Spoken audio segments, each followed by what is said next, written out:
So for this problem, to write the sigma notation for this arithmetic series, so from this given, since this one is an arithmetic series, then we need to find the common difference, and the common difference for this given is positive 5.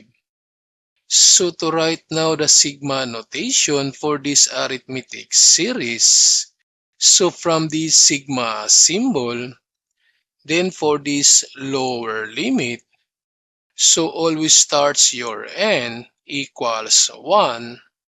Then for the upper limit, since there are 7 terms, so the upper limit is equal to 7.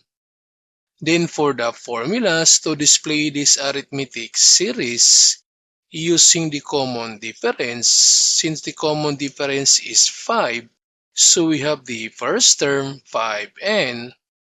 But in the given, since the first term is positive 7, therefore this 5 plus 2, and that becomes 7. So this is now the sigma notation for the given series.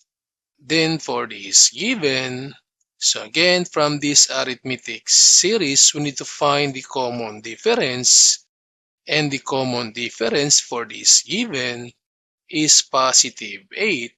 So because 4 plus 8, that's 12, and 12 plus 8, that's 20.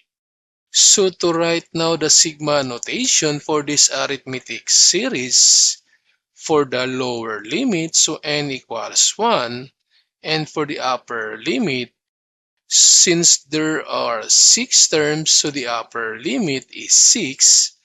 Then for the formulas to display this arithmetic series, so using this common difference, that's positive 8. So we have 8n. Then since the first term is 4 or positive 4, so therefore this 8 minus 4, and that's positive 4. So this is now the sigma notation for this arithmetic series.